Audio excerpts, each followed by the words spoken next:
Welcome back to the Investigator discussion series. I'm rather Incoherent, and this is Kymani Jones.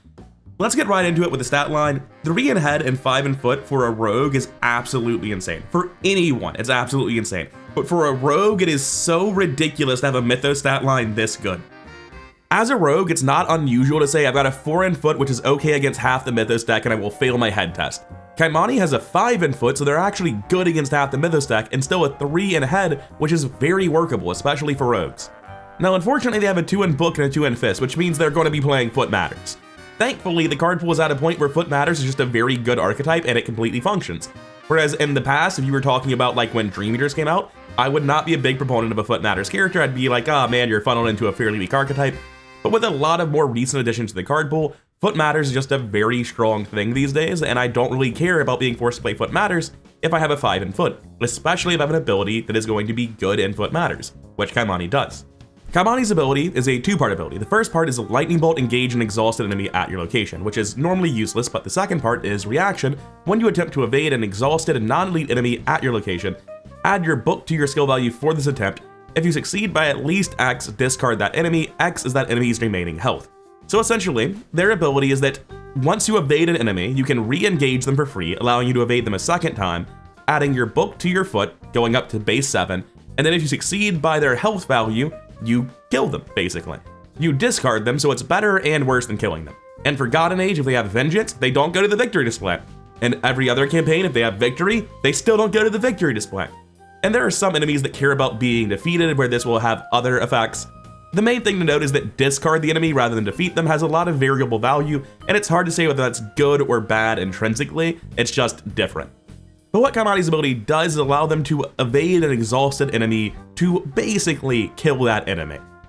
The +2 to book tends to cancel out whatever oversucceed you need against a lot of enemies, and against a lot of bigger enemies, you'll tend to find that the more health an enemy has, the easier it is to dodge. This isn't always true, but typically speaking, like with Edge of the Earth as an example, there are like 5 different enemies where the difficulty to kill them was all exactly 6 on the second check if they were at full health. So you'll find that very consistently you see enemies at roughly similar like values for killing them on the second check, and that base 7, if they're a pretty big enemy or a pretty high foot enemy, is a little bit low and needs a little bit of work. The bigger issue with Kymani's ability is just that it's 2 actions to kill a guy, which when you're killing a 4 health dude, great, par for the course. I'm glad that's printed on my character card and I don't need to play anything. But when you're killing, say, a rat, that's not very good. It's the Rita problem, right? It's great at dealing with some very threatening enemies and way less good at dealing with your everyday chumps. However, I think Kymani has much better tools to capitalize on their ability than Rita does on hers. Before we get to that though, coming down to deck building rules, deck size 30, rogue 0 to 5, tool 0 to 4. I hate to say it, but tool 0 to 4 is absolute trash. Kymani got printed with tools, it was underwhelming and not very good. Wilson got printed with tools. It was underwhelming and not very good. There are more tools coming out. They will probably remain not very good. This card pool is just not a good card pool. Typically speaking, the tool cards in the game are just not that impressive in the first place, but also they don't fit into a Foot Matters rogue especially well. Coming over to Kymani's signature, I will talk about Grappling Hook a little bit, even though I think very low of the card. It's a 3-cost hand asset, commits for book foot ? And committing for 2 foot effectively is actually very valuable. I was saying a second ago, you do your ability at base 7, and Edge of the Earth, there are so many enemies where to kill them at full health, you're testing against 6. Having things to boost your book is very valuable in a Kymani, so just committing this for 2 book is often really, really good. I don't mind committing things for 2 book, and since I don't think this is good and my hand slots are often busy, that tends to be how I've played this card myself. As to what the Grappling Hook actually does, actions performed using Grappling Hook do not provoke attacks of opportunity, and as a double action, you exhaust it to take up to 3 different basic actions from the following list in any order: engage, evade, investigate, or move, and if you investigate, use foot instead of book. Now, if you can get full value out of any 3 actions, that's obviously good. Let's say you need to engage, evade, and then you can investigate, or you're done here so you can move, right?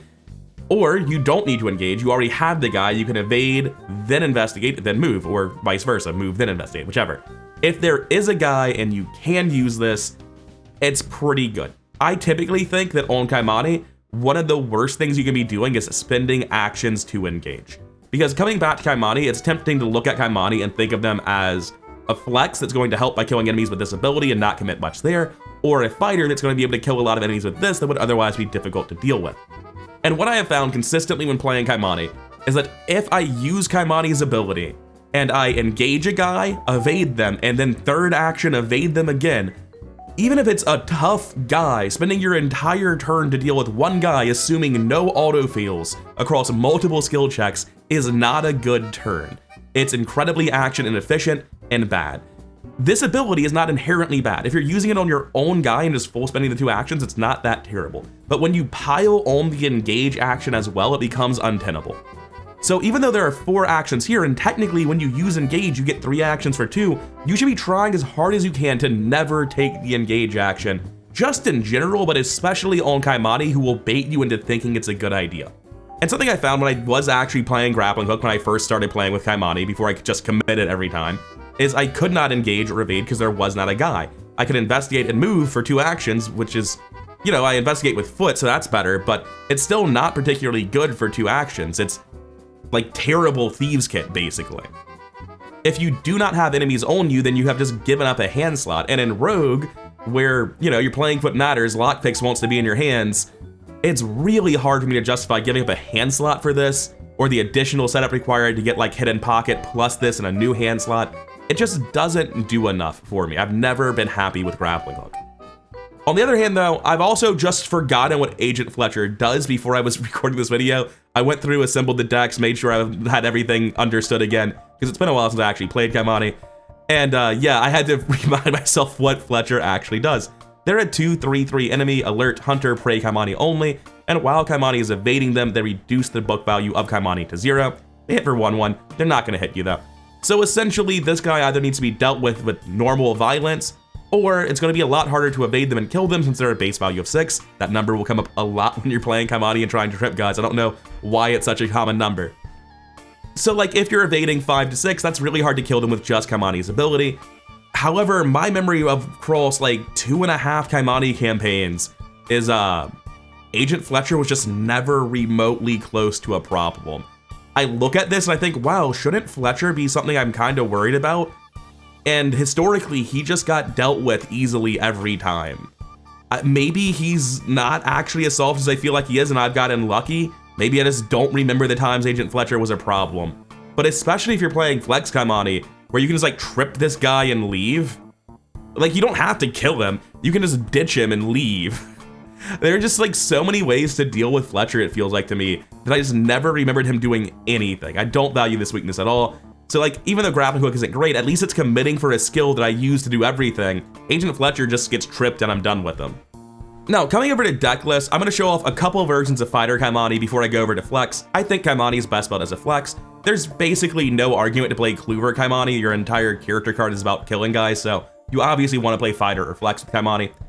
The coolest thing Kymani can do, they're one of very few characters that can run the Cleaning Kit combo, which is Cleaning Kit allows you to use the supplies on it as though it was ammo and something else.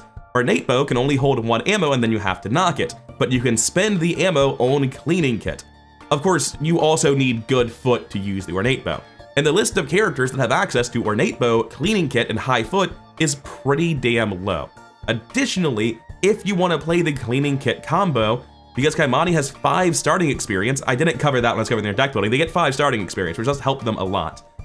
But the point is that because of that 5 starting experience within the thick of it, you can start with 2 copies of Ornate Bow, something no one else running this combo could do. So this is a very cool thing, completely unique to Kymani. You get Ornate Bows, you get Cleaning Kits, you can use level 0s for most of the campaign, the higher level ones are just obviously better. You go for backpacks fairly early on to try to find them quickly, and when you don't have the Ornate Bow, it's fine, you're going to be using Kymani's ability to deal with enemies, and also Delilah or Rourke can help there, because if you have a small enemy that's just like not good to evade a second time, you haven't found stealth or what have you, then you're going to shoot the guy and not waste your action potentially missing, right? There's a lot that I like about this deck. I think this will definitely win campaigns, and I kind of want to play it someday. But I also look at this and I think, man, this is overwhelmingly cute. I know this isn't going to be as sick as I want it to be. It's a cool idea. I want to really like this deck, and it's the best Cleaning Kit combo deck I can put together. I will mention maybe it's better with Blur instead of Stealth. This is something I've been turned on to in the comments, where a lot of people argue, you know, maybe Stealth is just a trap on Kymani. It's obviously good, but Blur costs less experience and largely does the same thing, assuming you don't run out of charges. And I just look at stealth, I'm like, yeah, but stealth will never run out of charges, and it's green. Who wants to play Mystic cards? But it's entirely possible that running stealth in Kymani is a trap, and it's something I do want to acknowledge in the video a little bit. As cool as the Ornate Bow cleaning kit combo is though, if I were playing a fighter Kymani, I would probably go with something more standard like this, using Riot Whistle to make up for bad engage actions, because if I'm playing main fighter, I just have to deal with taking a lot of engage actions that are otherwise going to nickel and dime me into an action economy deficit that might be hard to climb out of. Blur is also just experience efficient, potentially better than stealth. If I were playing a boring fighter Kymani, I would 100% be trying Blur, and I do sort of genuinely think it might just be better than stealth. It's just I look at this 3 charges, the amount of draw that I have in this sort of rogue build, and I don't feel comfortable relying on this, especially as a main fighter. The big issue with Blur and main fighter is that there's a lot more guys I need to evade. I need to evade at least 2 dudes, 2 players worth of guys. So that's going to be a problem for limited charges. Stealth has a better argument in being a main fighter, and I go back and forth on whether or not I think Blur or Stealth is better in Kymani. Regardless though, in this sort of fighter, you're going to be relying on things like British Bulldog and Backstab to kill the elite enemies later in the scenario, and for the rest of the scenario, you're just happy to use things like the Moon and Delilah alongside your Riot Whistle and either Blur or Stealth to trip guys into the grave. This is using Underworld Market in conjunction with Embezzled Treasure for early starting economy and guaranteeing that you find your British Bulldogs at the time you need them, as well as making sure that cards you don't want in your opening hand show up elsewhere. Sleight of Hand is also just here because I think it's cute. I like using Sleight of Hand with Bulldogs because there are scenarios, Threads of Fate is a great example, where a bunch of elite enemies can show up during a scenario, and they're like 3 or 4 elites over a scenario, and being able to just use Sleight of Hand and shoot a guy if you don't have a good method of tripping a high foot enemy is nice. Being able to deal with multiple elite enemies by getting the extra bullets out of this, as opposed to just having Swift Reload, which is essentially the experience version of the same thing. Like, there are a lot of different ways you can build Fighter Kymani, and the biggest issue I find with building Fighter Kymani is just the sheer number of cards I want in my deck, and I cannot possibly fit them all. Like, Underworld Market, adding card slots to your deck is not a benefit of Underworld Market, but it does make it a hell of a lot easier to build decks when your deck has 38 cards that you desperately want. I want to briefly jump over to an old fighter Kymani I played through Scarlet Keys during our blind run. This is my first ever Kymani deck, and ignore that this is a 70 experience. The thing I want to point out here is that this deck was too setup heavy. Eventually, with like Ace in the Hole and level 10 honed Instinct, it stopped being too setup heavy and started working, but it was very setup heavy, and part of that is that you needed dirty fighting when Kymani came out. You really didn't have great ways of dealing with elite enemies without utilizing dirty fighting. But now with Hemlock Vale, you can make decks using British Bulldog. And there aren't that many elite enemies. There are a handful of scenarios where there are several elite enemies and you will run out of bullets.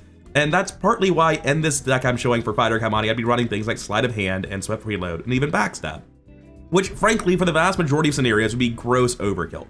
But because of British Bulldog, you no longer need to play dirty fighting in a Fighter Kymani. You can get away with doing other things. Is it good at fighting still? Yes, it gives you reaction shoot. However, if you're limited by ammo and you're tripping the guy anyway, so you have time to deal with it, I don't find that I need dirty fighting, and I like cutting out the experience and cutting out the setup time. As for how I would build a traditional fighter Kymani if I weren't going for an 8-bow, honestly, real answer, I wouldn't. If I were playing fighter Kymani, I would tell my team to get ready to buckle up because I was coming in with hot garbage. And I think this deck would be able to get through pretty much any campaign and be sick as hell doing it. I don't think it's particularly strong, I just think it's very cool. But if I were trying to get the absolute strongest fighter Kymani I could, I would probably run with something like this.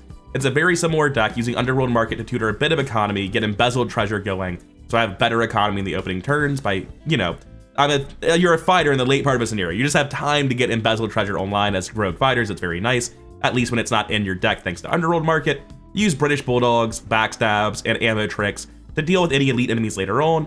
And because you're a main fighter and you're going to use so many engage actions, get nickel and dime to do an action economy deficit because you're playing Kymani, you kind of really have to play Riot Whistle if you're playing main fighter Kymani. I hate that to death, but it is the way to solve the problem, and it's part of why I don't think main fighter Kymani is the strongest version of Kymani that I can build. What I think the strongest way to play Kymani is a very self-centered flex. When I say self-centered, I don't mean that you aren't willing to help your team. What I mean is you aren't willing to engage action for your team. Because as flex Kymani, if you spend your turn engaging a 2 health ghoul, dodging a 2 health ghoul, and then re-dodging the 2 health ghoul, and that was all you did, it's a terrible turn. As a flex, killing 1 2 health guy is kind of a terrible way to spend your time for an entire turn.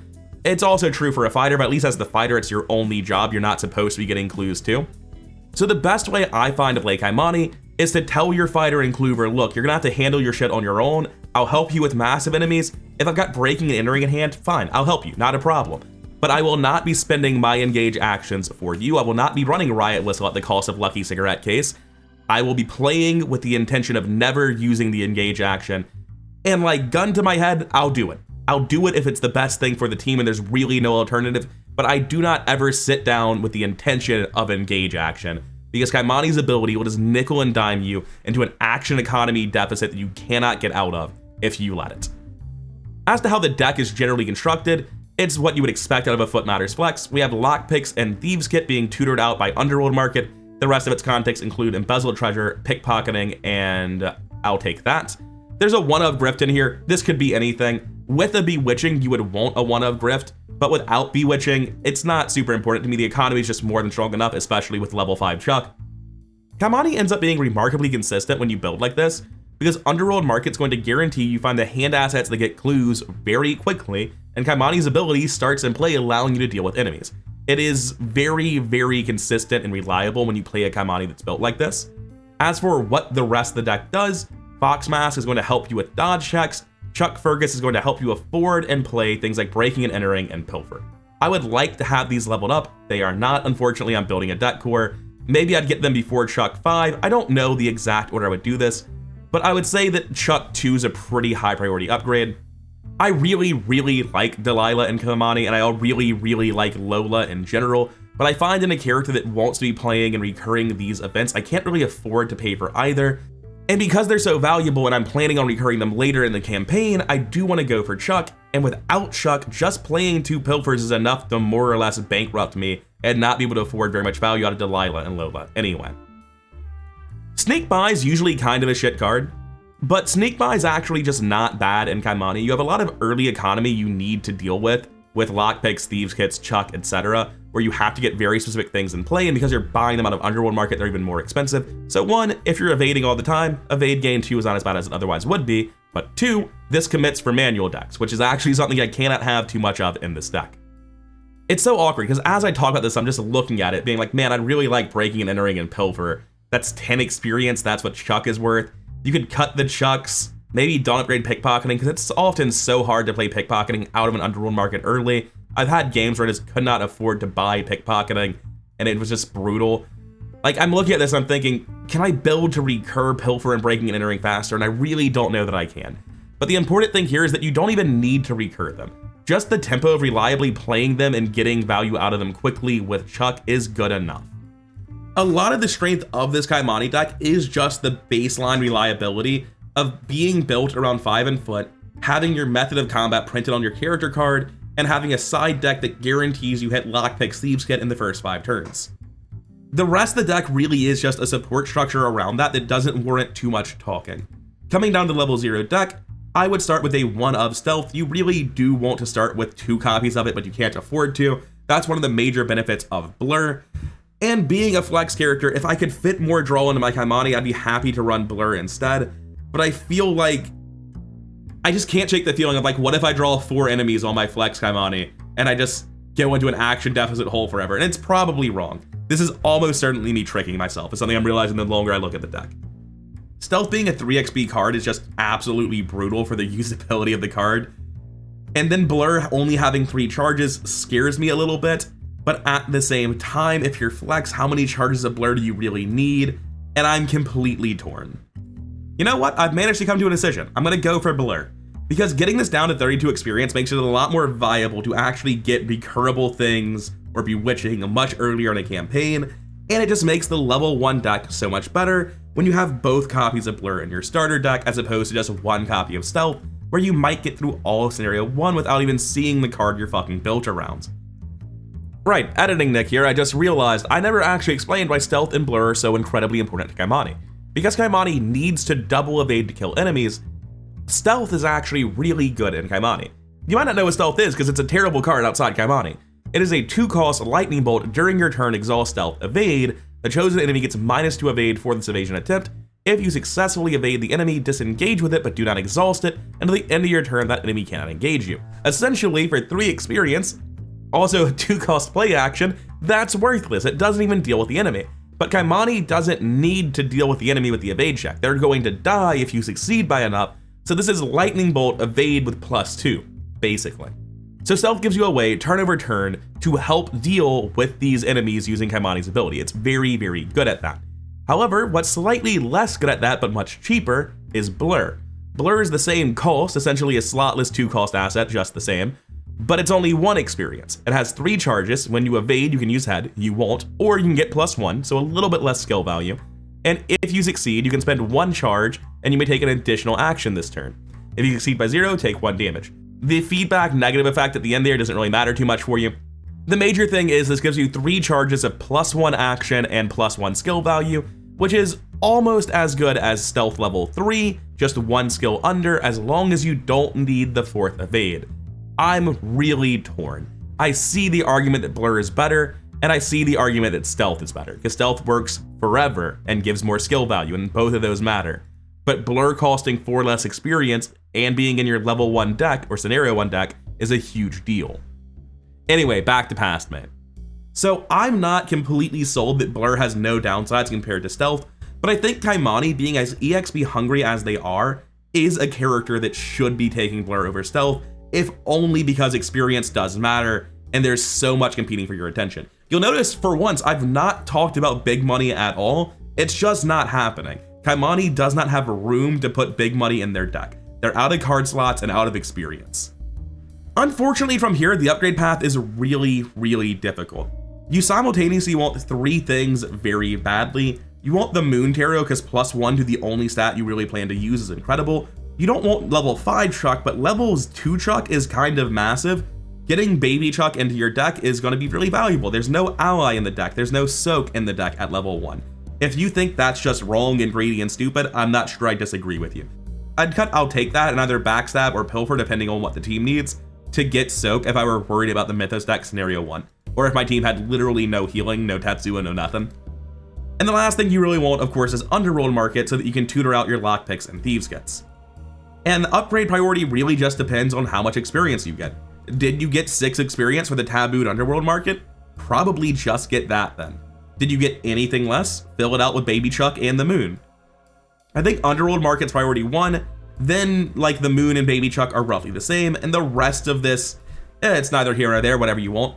Odds are you will be able to take Underworld Market first buy if you do what I'm doing, where you take In the Thick of It Kieran's Obel, because at that point you only need 4 experience in scenario 1, and like provided you're not failing to full complete Dunwich or something, you should get that. Coming over to the tier list, I currently have Kymani towards the low end of my B tier, almost the dead middle of the tier list actually. Let me see where they're at. 35th from the top or 28th from the bottom. Pretty close to the middle. I guess dead middle is like over here with Finn and Daniela. The main advantages of Kymani is that as a flex character, they will deal with their enemies very reliably. They will find clues very reliably. They're not going to like blow the tempo of the game away and absolutely crush their role the way some of the stronger characters in A tier will, right? Like as a flex, they're not going to do what Nat Sho is doing as a fighter. They're not going to be as overwhelmingly strong. Like Akachi's a great example of somebody who's just a flex character that crushes both sides of the role. At least the way I talk about Akachi, the way I build Akachi. But with Kymani, it's that the reliability of Kymani is just kind of stupid because you start with your weapon, you tutor your clue finding abilities. You are more or less guaranteed to get online and start doing good enough tempo pretty much immediately. You will be good enough at killing enemies and you will be good enough at finding clues. And just the like good mythos stats, good soak, the raw reliability of that with the 5 and the only stat you're using is just really, really high. It feels like I'm saying the sales pitch for Kymani is that they have an incredibly high floor when played correctly, and their ceiling just isn't very impressive. And I think that's true. I think that is more or less how I view Kymani. It's not they're going to like have a turn where they get 8 clues, or have a turn where they kill a 6 health enemy, or have a turn where they kill a 3 health enemy and get 3 clues. But pretty reliably, they'll have a turn where they get 2 clues and kill a 2 health guy, just over and over and over again pretty easily. Like you expect Kymani to be able to do that. Their turns never have crazy output, but every single turn just consistently has better than average output, better output than you need to have to beat the game. Combine that with good mythos stats, and I just find that they're a very strong character. There's nothing weak about them. There's a lot of traps. You can make super setup heavy Kymani. You can make a Kymani where you keep spending engage actions. You can make a Kymani where you play Riot Whistle and then you play Emergency Cash to afford Riot Whistle, and then you get 2 actions eventually from Riot Whistle, like 2 actions positive. You engage 4 times. And congratulations, you committed 2 cards to gaining 2 actions. You essentially played delayed shortcut at that point, right? Like, it's so easy to find yourself in situations where you're like in the middle of a scenario as Kymani with a Riot Whistle in your hand and like, Jesus Christ, does Riot Whistle on average warrant being played, or am I wasting my time? It's so easy to fall into deck building traps as Kymani that it almost feels like an important part of the character for me to mention that. But I think when you build more slimmed down tempo focused Kymani decks, especially ones utilizing the game plan I'm talking about, you play flex, you don't dodge for your teammates, you're not engaging their shit, that's just not gonna happen, and you tutor out the way that you find clues, it's just so fucking reliable. That's all it is, but it is so reliable. Getting into exact placement for Kymani, I really can't talk eloquently about Kymani. When you're talking about characters like Fighter Mark versus Fighter Tony, you can make pretty clear comparisons. When you're talking about characters that are very different, like Flex Winnie and Flex Luke, but they're still in the same role, you can make pretty valid comparisons. You can even make valid comparisons between characters that are playing normal games and different roles, like Will Yorick and Luke. But when you're comparing Dark Horse Transition into Big Money Preston, Slow Startup Difficulty 0 Stella Clark, Team Support Blur's Kohaku, I guess I would summarize that, Guaranteed Stability Reliable Kymani, just raw value Mandy Thompson, Free Dog Charlie Kane, and Team Support Carson. Like, all of these characters and decks are so atypical towards the bottom of B tier that it's incredibly hard to make any comparison that doesn't just end in the conclusion, I think the one on the left is stronger because I feel that way. There's no numerical quantifiable way to do it, and because they're all so different, doing different roles in different ways, none of them normal, it's really hard to eloquently fucking describe them. I'll say that I confidently feel Kymani is better than Preston, Stella, and Kohaku. I don't think that's actually very close in my mind. I think these 3 are decidedly on the lower end of B tier for me. And I think Kymani is weaker than Mandy, though not by a lot. They're both reliable, just in different ways. Mandy's reliable because she has 5 book and Seeker. Kymani's reliable because they jump through hoops, because of course they did, they're a rogue. Yeah, I think Mandy as a reliable clover is just more generally valuable to her team than Kymani is as a, reliable foot matters flex. I think these 2 are pretty similar, and it's fair to put Mandy on top. I think Charlie Kane just blows them out of the water in the late campaign, even though he's going to be weaker in scenario 1. And I think Carson is... I'm gonna stop doing this. It's exactly what I said. I feel the one on the left is better because it's the one on the left and it does a different thing better. Like, it's so frustrating when they're this different. But yeah, I do feel that Kymani is actually fairly similar in function to Mandy, just both being defined by being very, very reliable. Not that Mandy is consistent in drawing specific cards in her deck, but that she is consistent in finding clues with 5 book. Anyway, I have nothing else really to add on Kymani. This video has been filled with double takes and losing my train of thought, so I'm sorry if it came out more incoherent than usual, trying not to live up to my namesake, but I don't know if I managed this time. Anyways, that'll be all for now. I've been Rather Coherent. Thank you for your time. If you made it this far, then please do hit all the buttons to make the algorithm happy. And a heartfelt thank you to everyone supporting this channel, both as patrons over on Patreon and here on YouTube as channel members. I'll see all of you in the next one.